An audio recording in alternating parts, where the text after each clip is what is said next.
Hello everybody, this is Luna Rouge coming at you. I know that we're all cooped up at home, or a lot of us are, and that we might be looking for some things to do. So I felt that doing some various things might help to either give new skills or to give you something to try or give you something to do while you might be at home or with some more free time than usual. So this clip is going to be about a quick little easy to do look. You could use it for stage, I guess, if you wanted to. You could maybe doll it up a little bit more if you wanted to, but I guess this is kind of more like an everyday look that I do in my everyday life, and it's kind of like a warm alternative kind of smoky summer warm look, I guess. I don't know. So yeah, so I'm gonna get started. The products don't really matter as much, so I'm not gonna tell you everything I'm using. I'll just tell you like generally what I'm using. So I'm gonna kind of already did my base. I have kind of a red face naturally, so I did just a little bit of a tinted moisturizer and then the concealer and stuff. So generally I do that after eyeshadow just for fallout and stuff, but for the sake of doing a video I didn't want to like red face at you right away and scare you away. So anyway, I'm just going to take my eyeshadow primer and apply it on the eye. I do find that this works to hold the pigment of the eyeshadow in a lot longer. If you hear background noise, by the way, I live in an apartment, so the walls are pretty thin, and my next door neighbor has a new baby. But if the cats are meowing, that's in my apartment, and maybe they'll make a cameo here. But anyway, so yeah, I find that having an eyeshadow primer does help to lengthen the amount of time that the pigment and the shadows and whatnot hold to my eye. So for me it does work. I know that there's some talk of like, oh, it's a scam and it doesn't work.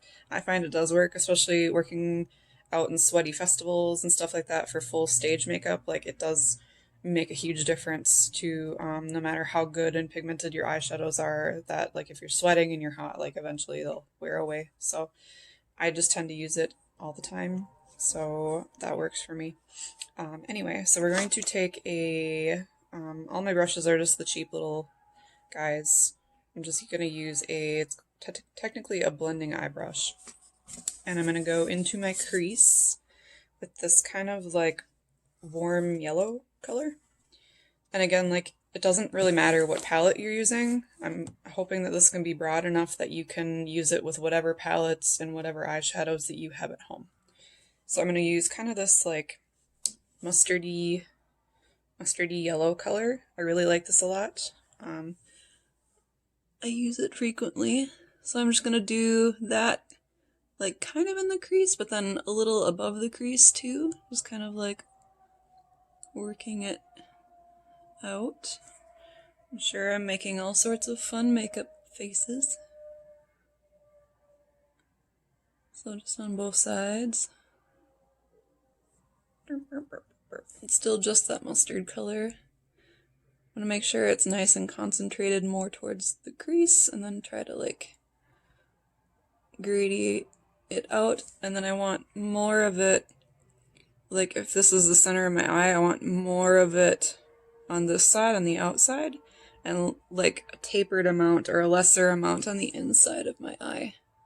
And of course, if you have different eye shapes and stuff like that, it might look slightly different on you as well. Yeah. So just working that in there.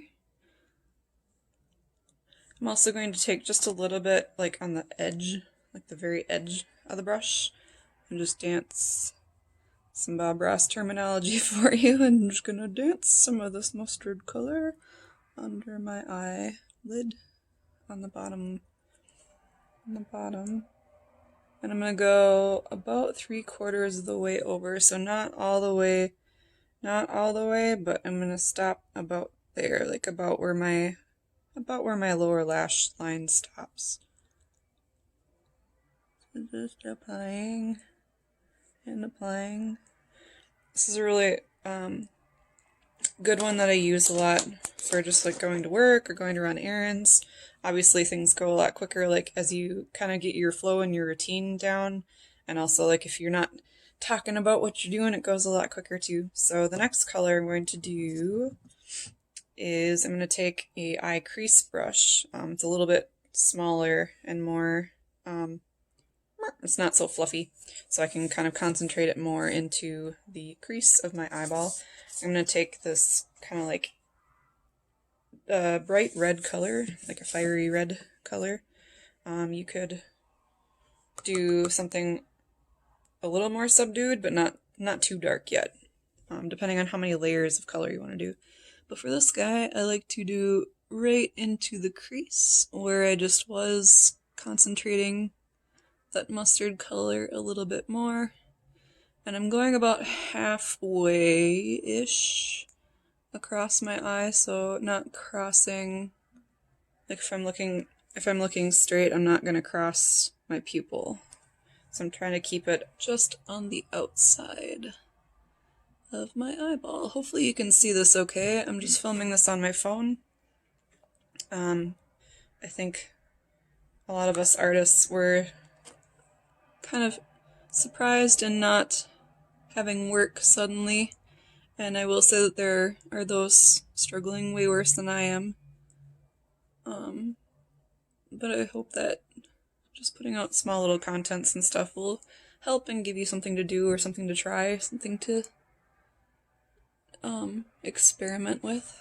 So doing the same thing on the other side.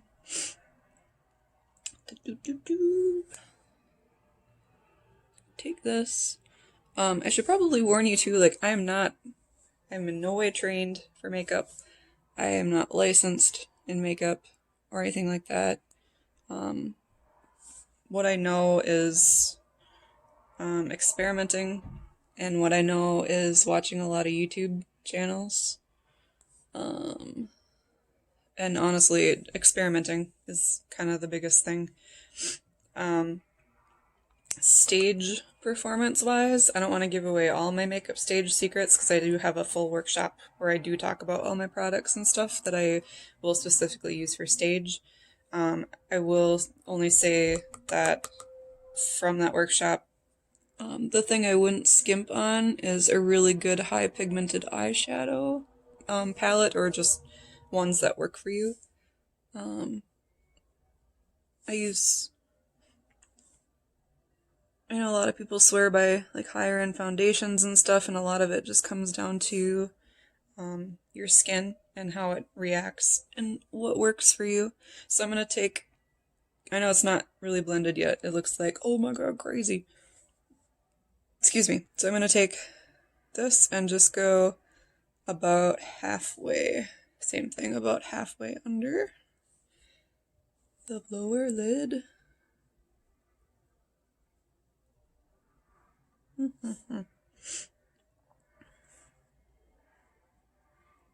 How's your week going so far? I hope everyone's doing okay out there.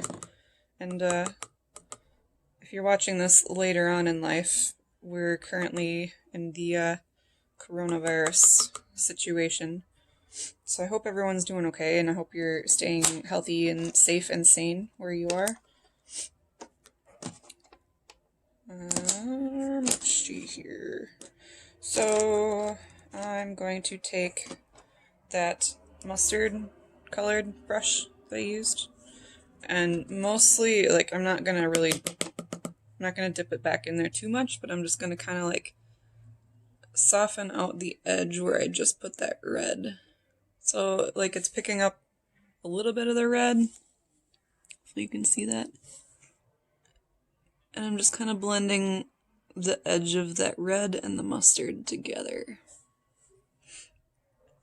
And if you feel like it's getting a little too muddy, you could add a little bit more of either the mustard or the red. And do the other side. What's up, buddy? What? He's got stories to tell me all the time. So just blending that out.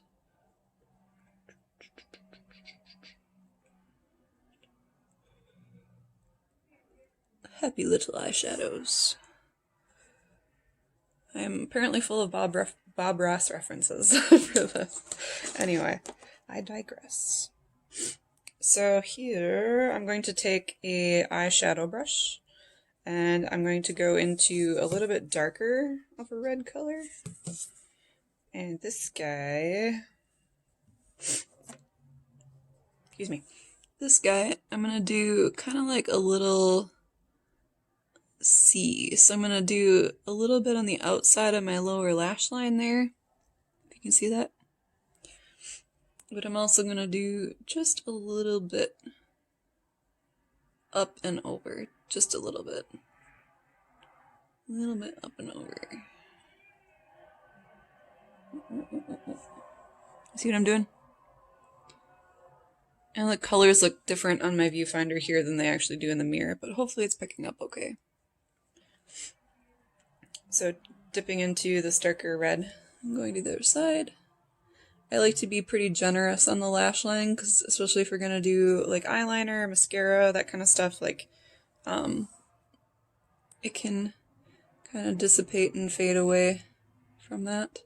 Also, I'm naturally blonde. I don't know if you can see, I gotta do my hair again real bad, but I tend to cake things on a little heavier, especially eyeliner and stuff on my on the parts that you would eyeliner, because my my eyelashes are blonde as well. So if I don't like get into like the water lines and stuff really well, it'll actually look really strange. So what works for me is to just like kind of pack in eyeshadow to kind of help cover that for me, and then I don't have to stab myself quite as much with the eyeshadow or the eyeliner pencil later on. But I'm sure you'll get to see that too. So I'm just kind of like going back and forth trying to match the amount that I'm doing.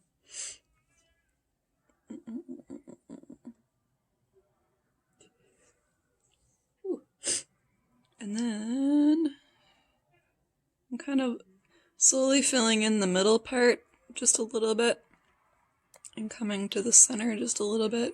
So I kind of went like heavier and then a little more, and then like I'm kind of just tapping it through the center part of it, just so it's not quite so concentrated, but it's going to help you to blend your outside or your inside color into that in a minute. So just packing this on. And again, like if you have really highly pigmented eyeshadows, you shouldn't have to pack too much, but we all got what we got, and that's quite alright. We can make it work. So from here, I'm going to take my first red brush, the little one that's a little brighter, and I'm just going to kind of blend that together, kind of like what we did with the yellow and the bright red brush. And I'm just going to kind of blend, blend, blend, and blend, blend, blend. And again, if you kind of are losing one color or another, you can always go back and kind of stamp in a little bit more. So like this side, I feel like it is missing a little mustard, so I'm just going to go in there and stamp it in there. Cool. So you could stop here and add in your inside color. I'm going to add one more, just to be extra. So I'm going to take, there's this really fun kind of slightly sparkly black in here. A nice matte black would work good too. Or if you had like an even darker red or something darker than that last shade. And I'm just going to add just a little bit on the very, very, very corner outside. And it just gives it a little bit more dimension, especially like if your eyes are closer together on your face. Having like darker shades on the outside and lighter on the inside will help to like pull that apart, or like give the illusion of big eyes. So just on the very outside. And then I'm going to take that down just a little bit. Oh, I didn't go down with the darker red. We could have, but I'm just going to do it in black now. not a professional. Or at least not professionally trained in makeup, but have been doing it for years and have picked up a lot of tips and tricks from fellow performers and YouTube videos and stuff, like I said. So just the corner. Helps if you make sound effects. And then just trying to keep that as close to the waterline as possible for me. Try not to add eyeshadow to your contact lens, which I have done, and it feels wonderful. But, you know, can't always win. Cool, so you got that. Same thing, you're probably already guessing what I'm going to do. Take my darker red brush and just kind of blend the seam of that a little bit. Blend the seam of that a little bit. I see like this side went up just a little bit, so I'm just going to kind of match it. I think the cool thing about makeup is, like, you can always wipe it away and do it again. You can go in and fix it with something else. Sometimes, not to quote Bob Ross through this whole thing, but you have happy little accidents, and sometimes that just works out for the better. I will say some of my best stage makeups were like, oh crap, this happened, so I just added this, and I'm like, oh, okay, well that actually looks kind of cool. So, you know, it worked out. Alright, so just blending that. See that, like, adds a little bit more. I'm just gonna kind of go over this little spot with the red.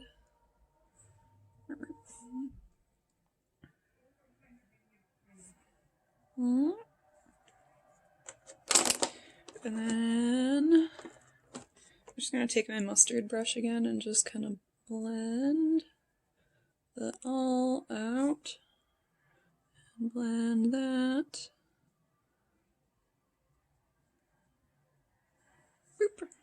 Cool.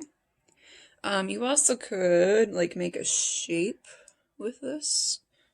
I've seen that before. I haven't really done it because my face is heart-shaped, and I feel like that looks weird on me, but to each their own. And you could make that more of a shape in some regard, like either like up or out, or, you know, the world is your oyster. You could do whatever you wanted.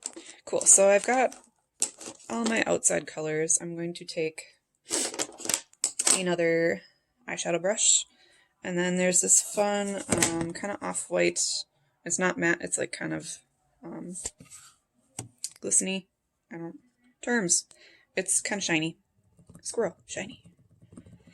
So I'm going to take that and just put that on the inside.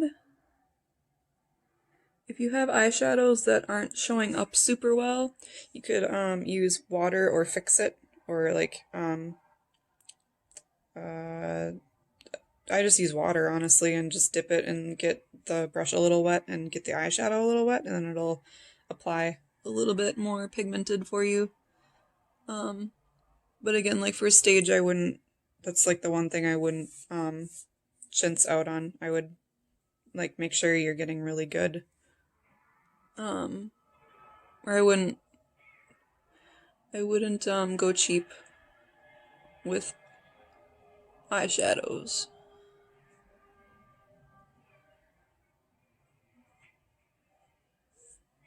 Cool. So we're not, I'm just kind of building it up, especially on that lash line again, like I said, and then just kind of like letting it follow out, like out onto the lid just slightly. So I am going slightly over some of that red that we didn't like really pack on. We just kind of like danced it through the middle of that like kind of C shape.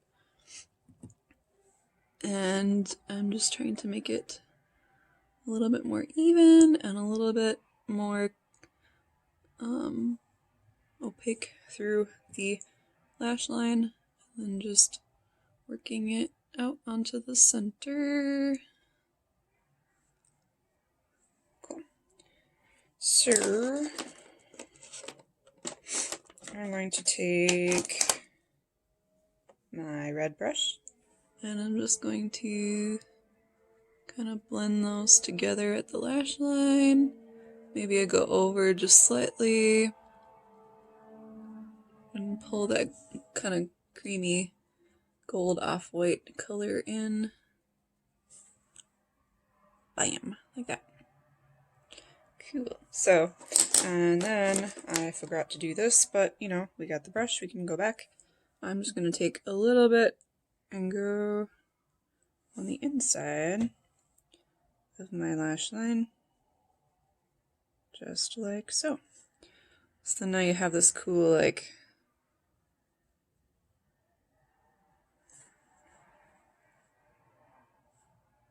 yeah? Okay. So that is about the amount that I would do for an everyday look. Fallout!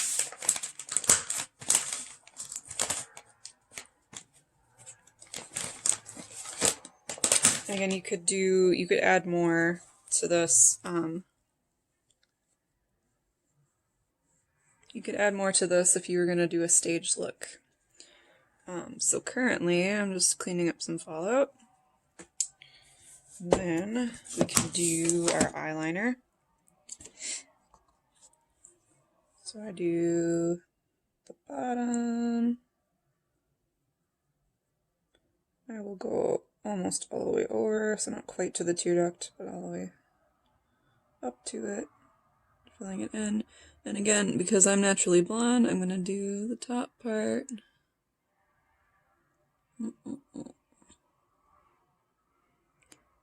It's super weird. Sometimes I'll do the top part like before I do eyeshadow too. Like I'll just grab my eyelash, flip it up, and then do the top part. Because doing it this way now, like I feel like my thumb's in the way, and I feel like I'm gonna smudge all the pretty eyeshadow work that I just did. So your results may vary.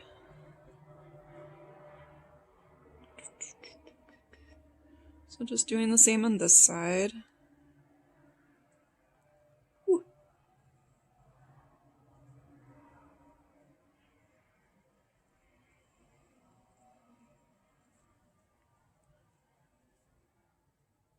Oh, got an eyelash in my eye.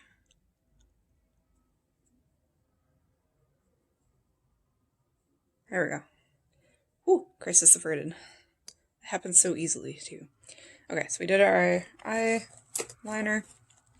You could do eyeliner on the top if you wanted to. I'm just gonna do some mascara.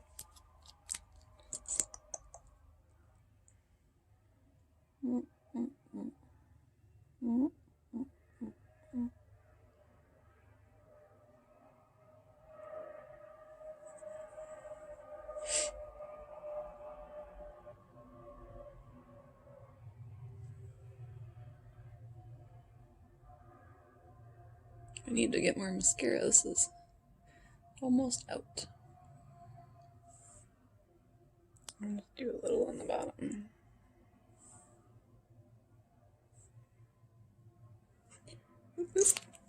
Cool. So from there, then you can do whatever finishes you want to do. If you want to do a lipstick, you certainly could. You could, you know, I already kind of did my eyebrows earlier, but you could clean up your eyebrows.